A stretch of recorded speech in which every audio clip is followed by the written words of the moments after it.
Hey everybody, hope you're all doing well. Um, I was just sitting here journaling as I have been doing more often lately in an attempt to help keep the mental and emotional elements of myself in check. And the mental emotional has a huge impact on the physical, so that's predominantly what's motivating me to go there. Not to mention, with all this COVID stuff, there's more time, or I'm finding there's more time to do things that I've been wanting to do, but I just don't always feel there's a lot of room for. So journaling is definitely one of them, and I'm finding returning to it is just it's a really helpful way to just regulate myself. The great Paul Chek, I read something he wrote a while ago now, and it was simply enough that life is a journey of self-management. And I think there's a lot of truth to that, because these elements of inside of us, they're always moving around. I don't think anything about life or being a human being is actually static. I think that's just an idea. I don't think it's a reality for us. Our mental and emotional components are constantly moving around. The physical, the body, very dynamic, very alive, has a journey of its own that it's bumping along on, and yeah, and then there's the spiritual, and staying connected to the part of ourselves that's not the body, the mind, or the emotions. There's this fourth, thing, and you could say that that fourth thing is what animates the body. It's really what is keeping the body alive. And so to stay connected to it and to get to know it and to get to know about, these innate abilities that you have, um, yeah, that just, I don't know, not a lot of people talk about. And I think that's for a lot of reasons involving just a long history of people's relationship to divinity getting warped and weird, and religion, I'm not against it, but it can be troublesome in certain ways. It's not always the answer. Um, if it is, awesome, you know, have a blast with it for yourself. But it can also lead to a lot of confusion, um, and people can get too intellectual about it, as opposed to really coming into yourself, into the body, and beginning to feel again. Um, yeah, I guess I have a lot to say today about a lot of different topics, but to kind of have a sense of a sense of focus to this video. What I was thinking about, among other things, is this thing about what Bruce Lee said about be like water. And for those of you who are familiar with it, yeah, it's been around. I guess he was kind of big in the '60s, and didn't live a whole long time, unfortunately. But philosophically, he was amazing. And in certain ways, he was way ahead of the curve. Actually, in a lot of ways, he was way ahead of the curve. And this notion of being like water is a very deep and profound notion. And it came about for me to revisit recently in relation to looking at the constant number of very pronounced polarizations which exist within the fitness and strength and movement world. In other words, kind of the world of physical training, or the world of physicality that we currently have. And within this world, you have all these different paradigms, right? You have like the bodybuilding paradigm and powerlifting, and then you have, strongman, and you have CrossFit, and you have people who are interested in what we could call fitness, and then you have, movement. Now that's become kind of a community, which is, arguably the largest of all. Calisthenics. So you have all of these within the world of sort of physical culture. You have all of these little kind of niches, or like these tribes. And at times, these tribes love to fight with one another and trying to assert that their way is the best way. And this is no different than, talking about nutrition, which has become kind of like religion in certain ways. It's no different than talking about, again, religion, this religion versus that religion. The point that I'm making here, that I wanted to look at, is that Bruce Lee's notion, this notion of really try to embrace fluidity,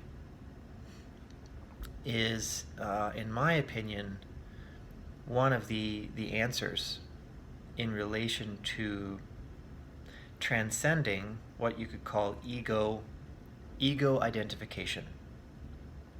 So once the ego, and then therefore the mental and emotional, once these parts of you strongly identify with a thing, in other words, I'm a this, no, that's out, I'm a that, I'm a person with white skin, and that's what I am, that's my fundamental identity. Or, yep, I'm a power lifter, and that's what I do. This is my hobby, whatever. So the mind loves to latch onto things and then identify with them. But that becomes problematic at times.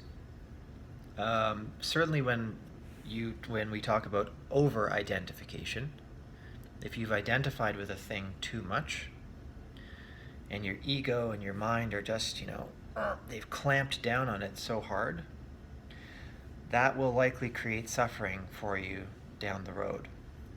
So the Buddhists would refer to this, what we're getting into is kind of like non-attachment. But I don't want to get into Buddhism right now. Just instead, if you were to embrace fluidity, and like Bruce Lee said, and many, many others, spiritual masters, they would say something like, learn to flow. Learn to flow, so that if we're going back to these paradigms, you can hang out in the world of gymnastics and take a little bit of this and a little bit of that and play with the skills and develop them. And you can hang out in the world of bodybuilding, take some exercises from that world, which are really going to help your body as a whole. But you don't have to become a bodybuilder or identify a whole lot with the paradigm. Same thing with powerlifting, same thing with strongman, same thing with whatever realm that you're hanging out in, MMA, jiu-jitsu, skiing, rock climbing, it doesn't really matter. If you can flow with the things that your body is actually asking for,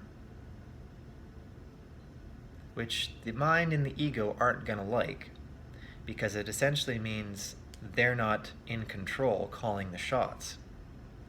If you're going to go instead with the body, and what the body is asking for, This is a way to learn to be like water. It's a way to not get too attached to looking a certain way, to being a certain way. It's a way to avert suffering. Yeah, because as the ego starts to identify with things more and more and more, it will really not want to go with the flow in relation to an ever-changing landscape that is life itself. So the ego, the human ego, which influences the mind and the ego are not quite the same things. They're not the same thing, fundamentally. But the ego really will influence the mind. And as the ego identifies with things more and more strongly, let's say it's your worldly role, right? Your worldly role as a professional. If you have become a rock star in your field and you've made lots of money and awesome, that's great. Unless your ego has latched onto it, you know, like a vice grip, and let's say kind of the universe is nudging you towards a different field, or maybe it's time to retire, or in some ways it's just time to shift gears, your ego is not going to want to let go. And it will do all types of things in order to get you to stay where you are, which is a place it likes. And I'm explaining this to give you a sense of what ego identification looks like. The ego doesn't care about going with the flow. It doesn't care about spirituality. It doesn't feel anything. It just gets hooked into things and influenced a lot by mass culture because that's just its nature. It wants to be in control. It wants to call the shots. And so if you allow it to, you're not going to be able to be like water. You're not going to be able to go with the flow. You're going to get into probably a lot of polarized territory, which creates conflict. So many, you see this online now, so many, in so many different scenarios, people fighting. And it's been, you know, amongst humanity forever, I guess. But one of the ways out of that is to try to be a little more fluid. Try to flow with the things that are calling to you.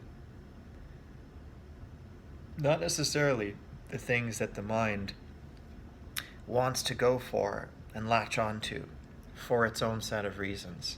And if you're curious as to what those reasons are, you can simply ask the mind directly.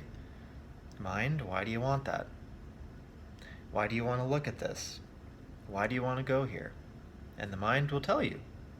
And then you get to see what's running it. So I feel like I'm kind of going all over the place a little bit here, but this is kind of deep territory. And there are a lot of offshoots and tangents in relation to what I'm sharing. So, yeah, if you have any questions about what I'm talking about, as always, leave me a comment below, or give me a direct message if you want. And yeah, I'll try to be of assistance in relation to wherever you're at. That's it. As Bruce said, try to be like water. And notice where the mind and the ego really don't want to go there. That's very rich and potent growth territory. All the best, wishing you well, and have a good day.